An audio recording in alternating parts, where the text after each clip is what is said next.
यानी अगर आपको दुबला होना है तो क्या करना पड़ेगा? हाँ, खाना छोड़ना पड़ेगा।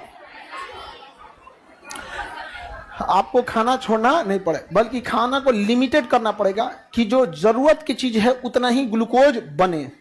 थोड़ा बने और थोड़ा फैट से ले, थोड़ा खाइए और थोड़ा फैट गलाइए, थोड़ा खाइए थोड़ा फैट गलाइए। समझ में आ रहा है कि नहीं आ रहा?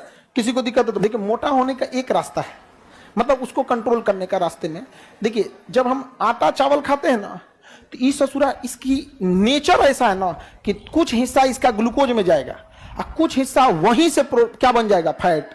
इसका नेचर ही ऐसा है, समझा गया? इसलिए आप चावल खाएंगे तो उसका कुछ हिस्सा कहां जाएगा, ग्लूकोज, और कुछ हिस्सा जाके जमा होने लगेगा फैट के रूप में।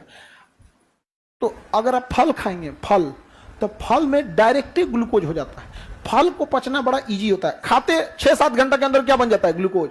तो फल अगर खाएंगे तो भले आपका पेट खाली खाली लगेगा लेकिन ऊर्जा मिलते रहेगा। तो फल खाइएगा ना तो ज्यादा मोटे नहीं होंगे। तो हमारे यहाँ का कल्चर फल वाला है ही नहीं, हमारे यहाँ कल्चर अनाज वाला। हम फल 2 कंडीशन पे खाते हैं, या तो बीमार पड़े ना तो कोनो त्योहार है, भगवान को भोग लगा के चढ़ाया वही उतार लिया, बाकी हमारा भगवान को तनी मनी दे देता आदमी, तो खाएंगे क्या, होता है एक श्रद्धा है, दे देता आदमी। तो या तो पूजा पाठ है और नहीं तो बीमार है। हम लोग क्या खाते हैं, अनाज। वही अंग्रेजों को देखिएगा, वेस्टर्न कल्चर, सुबह उठते हुए अनाज खाइबे नहीं करेगा सर, ओट्स खाएगा, पतई खाएगा, घास खाएगा, स्वीट कॉर्न खाएगा, गाजर खाएगा, हेन तेन खा के तनी मनी खा के रह गया, हो गया यहाँ पे, समझ गया? और हम लोग सुबह उठते 6 रोटी, रात का बचल 6 रोटी तल दो, चाय से खा लो। हम कैसे मोटाए हैं?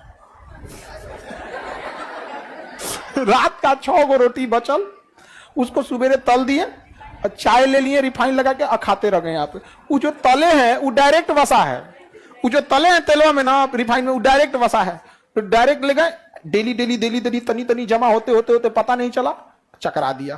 तो बोलिए मुन्ना कुमार, सर ये सब तो ठीक है, ग्लूकोज के बाद फैट गलता है, पतला आदमी का क्या होगा? वो बेचारा का डायरेक्ट प्रोटीन गलेगा, समझ गया? इसका मतलब मोटा आदमी को भूखे छोड़ेंगे तो तनी देर जी जाएगा, अब पतला आदमी को छोड़िएगा तो ग्लूकोज के बाद सीधा नंबर किसका, प्रोटीन का। ग्लूकोज के बाद सीधे अगला नंबर प्रोटीन का अदा कर रहा है। प्रोटीन खत्म होगा तो क्या होगा, मर जाओगे। ये आधा भी हो गया ना तो क्या हो जाओगे, मर जाओगे। क्योंकि प्रोटीन खत्म होने का मतलब मांस गलने लगा और हड्डी गलने लगा, तो बचेगा कौन चीज, आर पार। प्रोटीन गलने के बाद ना, प्रोटीन गलने के बाद एक कैमरामैन आता है और एचडी फोटो निकालता है जिसपे गेंदा का फूल चढ़ा दिया जाता है, समझा गया? तो इसके बाद की घटना एचडी फोटो।